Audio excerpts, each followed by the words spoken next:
ప్రభువైన యేసుక్రీస్తు అతి శ్రేష్టమైన ఉన్నతమైనటువంటి నామంలో మరి కార్యక్రమాన్ని వీక్షిస్తున్నటువంటి ప్రతి ఒక్క విశ్వాసకి శుభాలు తెలియజేస్తున్నాను. గడిచిన వారం మనము ధ్యానించినది మొదటి 70 వారముల ప్రవచనము అన్నటువంటి విషయాన్ని మనము ధ్యానించాము. ఆ మొదటి 70 వారాలు అంటే 490 సంవత్సరములు ఆ కాలాన్ని మనం ధ్యానించినాం. మనం ఒకసారి ఇశ్రాయేలుల చరిత్రనంతా కూడా మనము వారి గత జీవితాలను కానీ ప్రస్తుతము ఉన్నటువంటి జీవితాలను కానీ లేకపోతే వారికి ఉన్నటువంటి భవిష్యత్తులో కానీ ఈ 70 వారాల ప్రవచనము అనేది వారి యొక్క బ్లూ ప్రింట్ మాదిరిగా ఉంది. అంతే మాత్రం కాకుండా ఈ 70 వారాలు అనేటువంటిది వారి వాగ్దానానికి ఒక వెన్నెముకలాగా ఈ 70 వారాలు ఉంది అన్నటువంటిది కూడా మనము జ్ఞాపకం చేసుకున్నాం. వారి జీవితం అంతా కూడా వాళ్ళ చరిత్ర అంతా కూడా ఈ 70 వారాల పైననే ఆధారపడి ఉంటుంది అన్నటువంటి సత్యాన్ని మనం ధ్యానంలో గడిపాము. మరి మనము ఈ వారం ధ్యానంలోనికి మనము వెళ్ళక ముందు చిన్న ప్రార్థనతో మనం ప్రారంభించుకుందాం. మమ్మల్ని మిగిలిగా ప్రేమిస్తున్నటువంటి మా ప్రియ పరలోకపుత్రుని మీకు వందనాలైనా స్తుతులు స్తోత్రాలు చెల్లిస్తుందామయ్యా. మేము ధ్యానంలోనికి వెళ్ళుచుండగా తండ్రి మీ కృప చూపించండి, మీ నడిపింది తండ్రి. మరి కార్యక్రమాన్ని తండ్రి శ్రద్ధతో చూస్తున్నటువంటి ప్రతి ఒక్క విశ్వాసం హృదయాన్ని సిద్ధపరిచి మేము తెలుసుకోలేనటువంటి అనేక విషయాలు, అర్థం చేసుకోలేనటువంటి కొన్ని విషయాలను తండ్రి అర్థం చేసుకునే జ్ఞానం, ఆత్మీయమైనటువంటి జ్ఞానం ప్రతి ఒక్కరికి దయచేయమని వేడుకొచ్చుకుంటున్నాను తండ్రి. మాట్లాడుతున్న నాతో కూడా మీరు తోడయండి, నా నోటిని మీరు కూడా వాడుకుని తండ్రి మీరు మహిమ పొందమని క్రీస్తు నామం బట్టి ప్రార్థించి వేడుకొచ్చుకుంటున్నాను తండ్రి. గత వారము మనము మొదటి 70 వారాల గురించి మనం మాట్లాడాం. ఎక్కడి నుంచి ఎక్కడి వరకు అంటే వాళ్ళ చరిత్రలో ప్రతి ఒక్కటి ఒక స్థానం నుంచి ఇంకొక స్థానానికి వారి ప్రయాణము ఉంటుంది. అంటే మొదటి 70 వారాలు మనం జ్ఞాపకం చేసుకున్నప్పుడు అబ్రహాము జన్మ నుంచి మరి నిర్గమము వరకు మరి 490 సంవత్సరాలు అని చూశాను. యథార్థంగా అయితే చరిత్రను బట్టి చూస్తే అది 505 సంవత్సరాలు. కానీ అబ్రహాము యొక్క అవిశ్వాస జీవితాన్ని 15 సంవత్సరాలు మనం తీసివేస్తే 490 సంవత్సరాలు మరి మొదటి 70 వారముల ప్రవచనము అని మనం ధ్యానించడం జరిగింది. మరి ఈరోజు ధ్యాన అంశంగా రెండవ 70 వారాల ప్రవచనము ఇశ్రాయేలులో ఏ విధంగా నెరవేరుతా ఉంది అనేది మనం ఆలోచన చేయగలిగితే ఈ భాగము ఎక్కడి నుంచి ఎక్కడి వరకు ఉంటుంది అని అంటే నిర్గమము నుంచి మనం నిర్గమము వరకు చూసాము. నిర్గమము నుండి యెహోవా దేవునికి ఆలయాన్ని ప్రతిష్ఠ చేసేంత వరకు రెండవ 70 వారముల ప్రవచనము విస్తరించి ఉంటుంది. మరొకసారి జ్ఞాపకం చేస్తున్నాను. నిర్గమము నుండి ఐగుప్తు దేశంలో నుంచి బానిసత్వంలో నుంచి వారు విడుదల పొందుకున్న రోజు నుంచి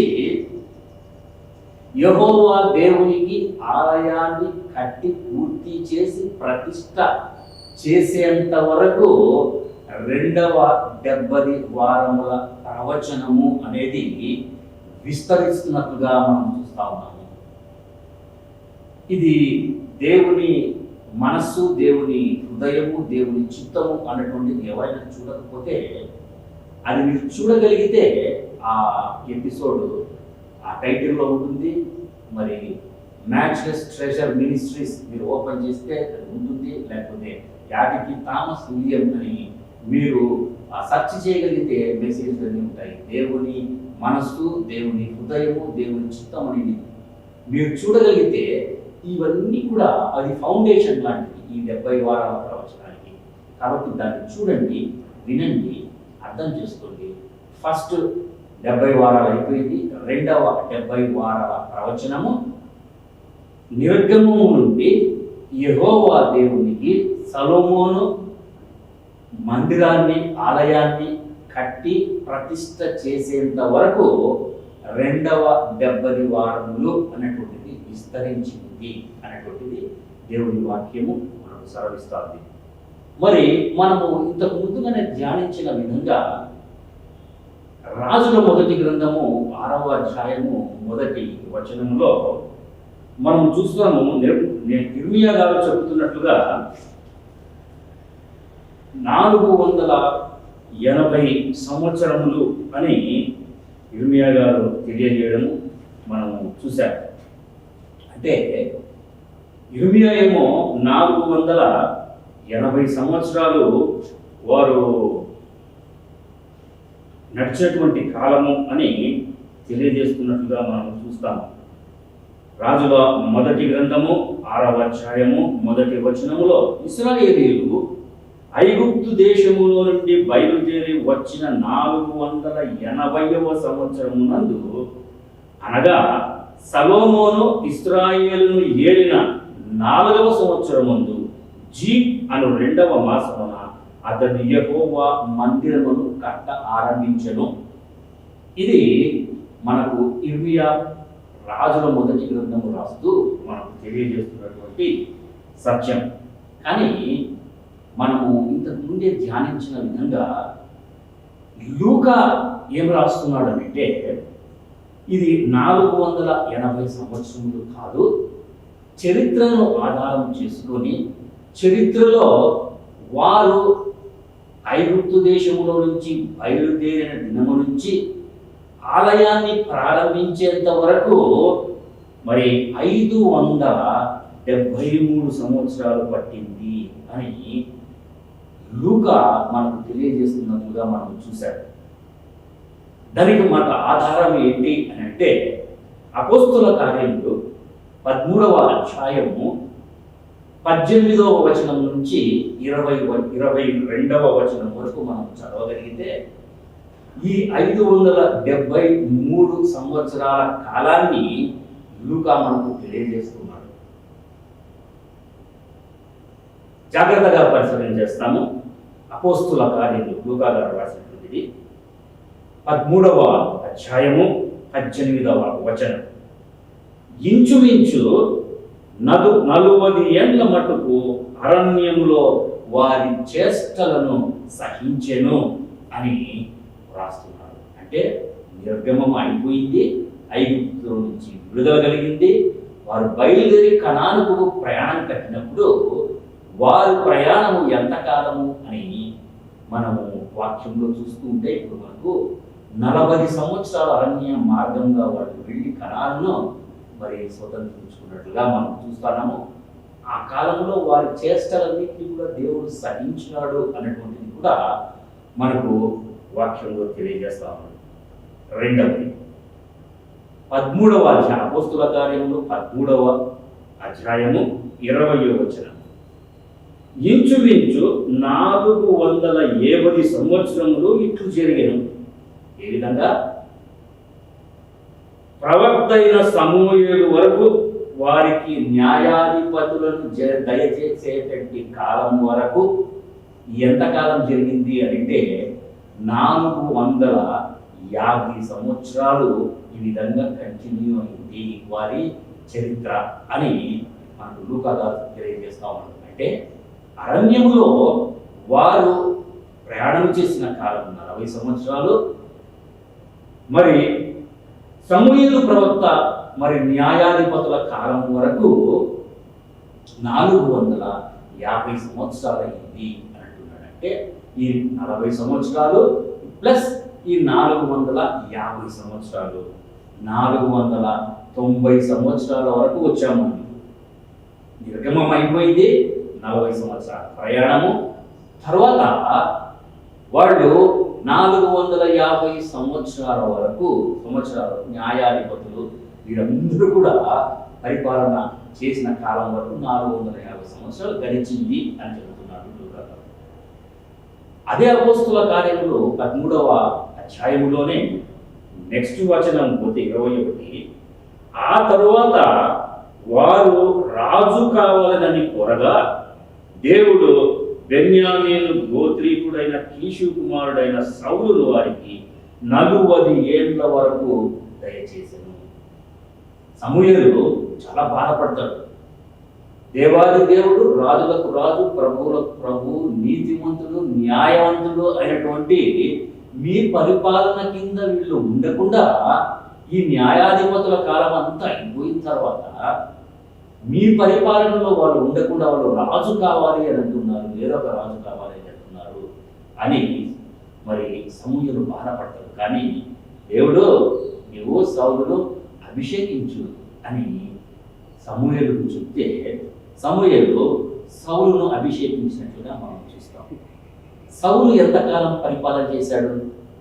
40 సంవత్సరాలు పరిపాలన చేశాడు.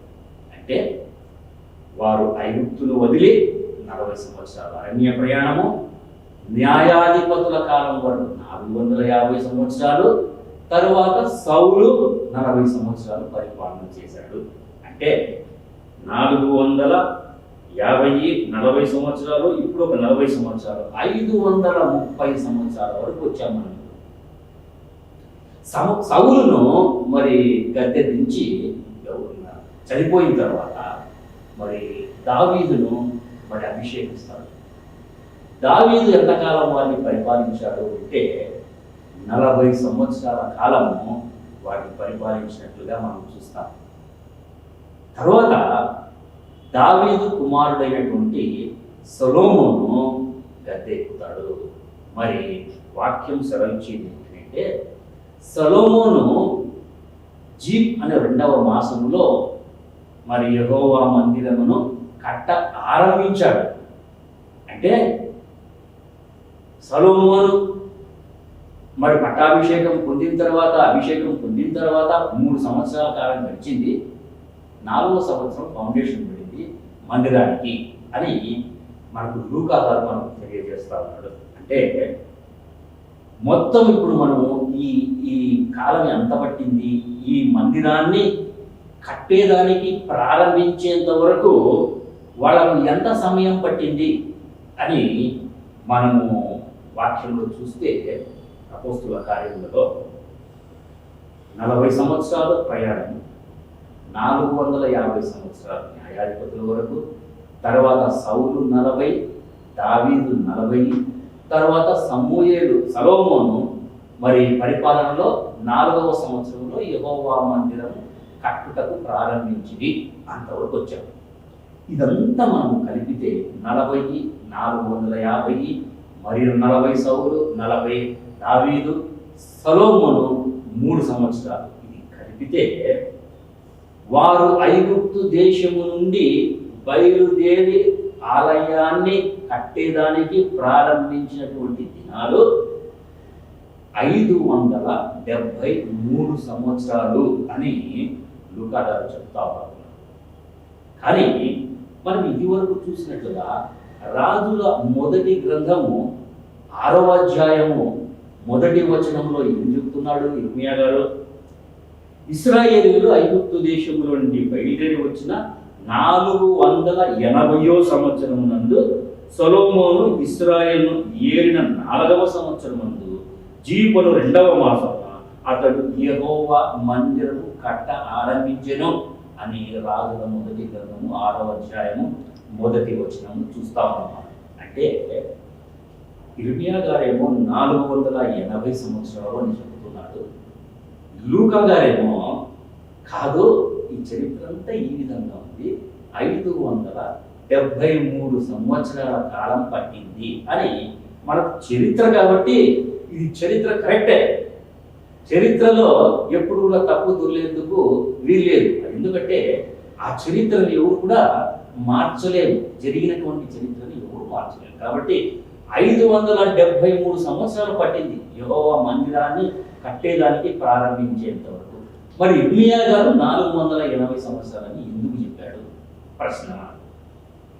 ఇర్మియాకు మరి లూకా గారు చెప్పినటువంటి అపోస్తుల కార్యములు 13వ అధ్యాయములో 573వ సంవత్సరంలో నుంచి మనము 480 సంవత్సరాలు తీసేస్తే 93 సంవత్సరాలు మనకు తేడా కనిపిస్తా ఉంది. దేవుని మనసు, దేవుని హృదయము, దేవుని చిత్తము మనం చూడాలి. ఎందుకు దేవుడు ఇర్మియా గారి చేత 480 సంవత్సరాలని రాయించాడు అంటే దేవుని యొక్క హృదయం ఎంతగా గాయపడిందో, దేవుని దగ్గర నుంచి, దేవుని యొద్ద నుంచి, దేవుని పరిపాలనలో ఉండకుండా ఇతర దేవతలను, దేవుళ్లను చేసుకొని వారు విగ్రహారాధనలో మునిగిపోయినటువంటి కాలంలో ఈ 93 సంవత్సరాలు అన్నటువంటిది దేవునికి దూరంగా వెళ్ళిపోయి దేవుని మనస్సును, హృదయాన్ని మరి గాయపరిచినటువంటి దినాలు 93 సంవత్సరాలు అని మనకు వాక్యములోనే దేవుడు మరీ చూపిస్తా ఉన్నాడు. ఈ 93 సంవత్సరాలు మనం ఆలోచన చేయగలిగితే న్యాయాధిపతుల గ్రంథము 3వ అధ్యాయము 8వ వచనం. న్యాయాధిపతుల గ్రంథము 3వ అధ్యాయము 8వ వచనం. అందును గూర్చి యెహోవా కోపము ఇశ్రాయేలుల మండగా ఆయన అరామ్ నహరాయిము యొక్క రాజైన కూషన్ నిషాతాయిము చేతులకు దాసులగుటకై వారిని అమ్మివేసెను. ఇక్కడ న్యాయాధిపతులు 3:8లో ఏం చెప్తున్నారంటే దేవుని కోపము ఇశ్రాయేలీయుల మీద మండింది. ఎందుకు? వారు అన్య దేవతలను, అన్య విగ్రహాలను, మరి దేవుళ్లను వాళ్ళు కలిగి మరి సృష్టినే పూజించుకుంటూ దేవుణ్ణి మర్చిపోయి దేవునికి దూరంగా వెళ్ళిపోయి దేవుణ్ణి గాయపరిచారు. కాబట్టి కోపము దేవునికి, ఇన్ని వాగ్దానాలు నేను చేస్తే, ఇన్ని మేళ్లను తెలిస్తే, నేను ఇశ్రాయేలీయులను ఏ విధంగా ఐగుప్తులో నుంచి బయటకు తీసుకొచ్చి ఇన్ని అనుభవించి కూడా వాళ్ళు నన్ను విడనాడి వారు అన్య దేవతల వైపు వెళ్ళిపోయారే అనే బాధతో దేవుడు మరి అరామ్ నహరాయిము అన్నటువంటి అతనికి కూషన్ నిషాతాయిము చేతులకు వాళ్ళను అప్పగించినట్లుగా చూస్తాం. ఎన్ని సంవత్సరాలు అప్పగించినాడు వాళ్ళకు అంటే దేవుని వాక్యంలో స్పష్టంగా 8 సంవత్సరాలు వారిని అప్పగించినట్లుగా మనం చూస్తాము. 2 న్యాయాధిపతులు 3వ అధ్యాయము 12 నుంచి 14 వరకు మనము అంటే ఇప్పుడు ఇశ్రాయేలీలు మరి బానిసత్వంలోకి వెళ్ళిపోతారు, వేరే రాజులకు అప్పచెప్తాడు, వాళ్ళు శ్రమ పెడతారు, ఆ శ్రమంలో వాళ్ళు మూలుగుతారు, ప్రార్థన చేస్తారు, విజ్ఞాపన చేస్తారు, పశ్చాత్తాపడతారు, దేవుడి వైపు తిరుగుతారు.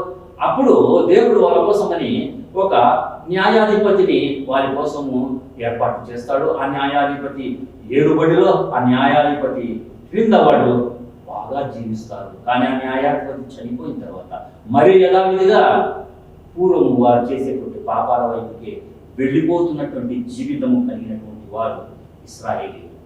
మరి 8 సంవత్సరాలు వారు బానిసత్వంలో ఇట్లా మునిగిపోతే వాళ్ళు మరి విజ్ఞాపన చేస్తే ఒత్నీయేలు అన్నటువంటి ఆయన వాళ్ళ కోసం ఏర్పాటు చేస్తాడు న్యాయాధిపతి. ఒత్నీయేలు బ్రతికినంత కాలము మరి వాళ్ళు బాగా దేవునికి లోబడి జీవించినారు, విశ్వాసంలో జీవించేటట్లుగా ఒత్నీయేలు వారిని నడిపించినట్లుగా మనం చూస్తాం. ఒత్నీయేలు చనిపోయిన తర్వాత యథావిధిగా వారు పాపంలో పడిపోతారు. న్యాయాధిపతులు 3వ అధ్యాయము 12 నుంచి 14 వరకు. ఇశ్రాయేలీయులు మరలా యెహోవా దృష్టికి దోషులైనందున మోయాబు రాజైన ఎగ్లోనుకు వారిని అప్పగించెను. అతడు అమ్మోనీయులను, అమాలేకీయులను సమకూర్చుకుని పోయి యెరూషలేమును స్వాధీనపరుచుకునేను. సో ఈ ఎగ్లోనుకు దేవుడు వారిని అప్పగించేసినట్లుగా మనం చూస్తాను. రెండవసారి ఈ ఎగ్లోను ఎంతకాలం వాళ్ళను బానిసత్వంలో మగ్గజేశాడంటే 18 సంవత్సరాలు వారు ఆ బానిసత్వంలోకి మరి తిరిగి వెళ్ళిపోయినట్టుగా చూస్తాం. మరి ఎప్పుడైతే వాళ్ళు విజ్ఞాపన చేస్తారో అప్పుడు దేవుడు వారి కోసము యెహూదు అన్నటువంటి ఒక మరి న్యాయాధిపతిని ఏర్పాటు చేస్తాడు. యెహూదు నాయకత్వంలో వారు మరి తిరిగి విశ్వాసంలోకి వస్తారు. మరి యెహూదు నడిపించినట్లుగా నడుస్తారు, ఆ విశ్వాసంలో బలపడతారు, మరి దేవునికి అనుకూలంగా దేవునికి ఇష్టంగా జీవిస్తారు. మొదటేమో అరామ్ నరహారాయణ కుశలిషాపాతుకు ఆయన అప్పజెప్పినప్పుడు 8 సంవత్సరాలు బానిసత్వంలో ఉన్నారు. ఎగ్లోనుకు వారు 18 సంవత్సరాలు బానిసత్వంలోకి వెళ్ళిపోయినట్టుగా చూస్తారు. మరి ఏహూదును వారి కోసము ఏర్పాటు చేసినట్టుగా, రక్షకునిగా ఉండేందుకు ఏర్పాటు చేసినట్టుగా మనం చూస్తాం. మూడవ విషయం, న్యాయాధిపతులు 4వ అధ్యాయము 2-3 వచనాలు. యెహూదు మరణించిన తరువాత యెహోవా వారిని కనాను రాజైన యాబీను చేతికి అప్పగించెను. మరి తిరిగి ఎప్పుడైతే యెహూదు రక్షకులుగా ఉన్నంతకాలము బాగున్నారు, యెహూదు చనిపోయాడు, యెహూదు చనిపోతానే మళ్ళీ పాపంలో పడిపోయినారు. అప్పుడు యెహూదు మరణించిన తరువాత యెహోవా వారిని కనాను రాజైన యాబీను చేతికి అప్పగించెను. ఎన్ని సంవత్సరాలు? 20 సంవత్సరాలు వారిని బానిసలుగా ఉండేందుకు అప్పగించినట్లుగా మనం చూస్తాము. అప్పుడు వారు మొరపెట్టుకుంటారు. మొరపెట్టుకుంటే దెబోరా ప్రవక్తి దేవుడు రక్షకురాలుగా ఆమెను ప్రవక్తిని ఏర్పాటు చేస్తారు. మరి ఆ కాలంలో వాళ్ళు విజయాన్ని పొందుకుంటారు యుద్ధాల్లో. మరి వారు మామూలుగా మంచి స్థితికి వచ్చేస్తారు. అంటే యెహోవా వైపుకు వాళ్ళు మళ్ళుకుంటారు అనేటువంటిది మనం చూస్తాము.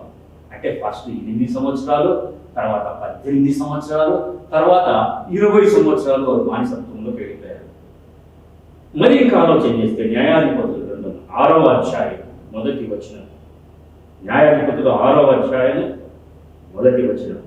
ఇశ్రాయేలు యెహోవా దృష్టికి దోషులైనందున యెహోవా 7 ఏళ్ళు వారిని మిద్యానీయులకు అప్పగించెను. మరి దెబోరా వెళ్ళిపోయిన కాలం వెళ్ళిపోయిన తర్వాత మళ్ళీ పాపం లేదు. ఇశ్రాయేలు చరిత్ర అంతా కూడా ఇది. ఇశ్రాయేలు చరిత్ర అంతా కూడా గతం చూస్తే వారు పాపములోనికే వెళ్ళిపోతున్నారు. దేవుడు కరుణించి వారికి రక్షకులుగా కొంతమందిని పంపిస్తాడు. వాళ్ళ పరిపాలనలో వాళ్ళు బాగుంటారు, తర్వాత వాళ్ళు చనిపోతారు, మళ్ళీ పాపంలోకి వెళ్ళిపోతారు. ఇప్పుడు ఇశ్రాయేలు యెహోవా దృష్టికి దోషులైనందున యెహోవా 7 ఏళ్ళు వారిని మిద్యానీయులకు అప్పగించెను. తర్వాత న్యాయాధిపతులు 13వ అధ్యాయము 1వ వచనం. తర్వాత వాళ్ళకు రక్షకులుగా కొంతమంది దేవుడు ఏర్పాటు చేస్తాడు. వాళ్ళు చనిపోయిన తర్వాత న్యాయాధిపతులు 13వ అధ్యాయం 1వ వచనంలో ఇశ్రాయేలులో మరలా యెహోవా దృష్టికి దోషుడు కాగా వారిని ఫిలిష్తీయుల చేతికి అప్పగించెను.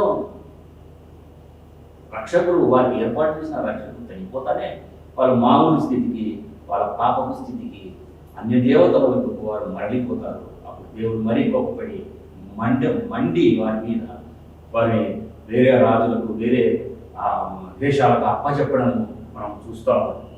ఈ విధంగా ఫిలిష్తీయుల చేతికి ఎన్ని సంవత్సరాలు వాళ్ళ ఫిలిష్తీయుల చేతుల్లో ఉన్నారంటే 40 సంవత్సరాలు ఫిలిష్తీయుల చేతుల్లో వాళ్ళు ఉంటారు.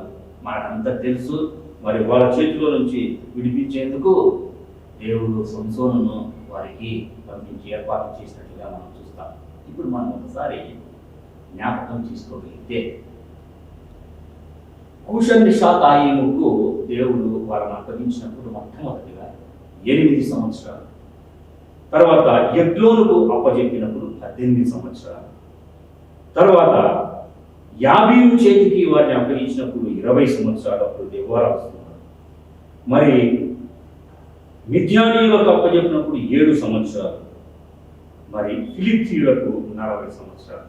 మీరు ఈ 8 + 18 + 20 సంవత్సరాలు + 7 సంవత్సరాలు + 40 సంవత్సరాలు ఇవన్నీ కలిపితే కరెక్ట్గా 93 సంవత్సరాలు మనకు ఇశ్రాయేలీయులు యెహోవా దృష్టిలో పాపము చేసినటువంటి కాలం దేవుడు సహించలేకపోయినాడు.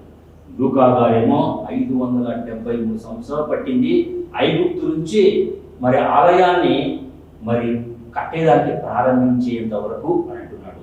ఇర్మియా గారేమో 480 సంవత్సరాలు అంటున్నాడు. తేడా 93 సంవత్సరాలు. 93 సంవత్సరాలు వారు దోషులై, పాపులై, దేవుడికి దూరంగా ఉన్నటువంటి కాలము, దేవుడు మనస్సు నొప్పిపడినటువంటి కాలము, దేవుని హృదయాన్ని గాయపరిచినటువంటి కాలము. 93 సంవత్సరాలు మనం తీసివేస్తే మనకు 480 సంవత్సరాలు.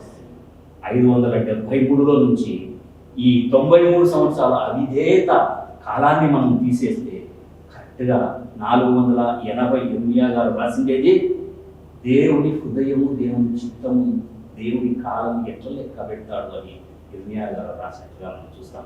కానీ ఇప్పుడు మన ధ్యాన అంశంలో ఎంతవరకు వచ్చామంటే ఈ 2వ వారముల 70 వారముల ప్రవచనము నిర్గమము నుండి యెహోవాకు ఆలయము ప్రతిష్ఠ చేసేంత వరకు అని అనుకున్నాం. ఇప్పుడు మనం ఎంతవరకు ధ్యానించగలిగాము అంటే కట్టేదానికి ప్రారంభించేంత వరకు ఏం జరిగింది అనేటువంటిది మనం ఆలోచన చేశాం. 573 సంవత్సరాలు హిస్టరీ ప్రకారం మనం ఆలోచన చేస్తే మనకు తెలుస్తుంది. మరి ఈ 573 సంవత్సరాల తర్వాత ఆలయాన్ని ప్రతిష్ఠ చేసేదానికి 10 సంవత్సరాలు పట్టింది. 10 సంవత్సరాలు పట్టింది.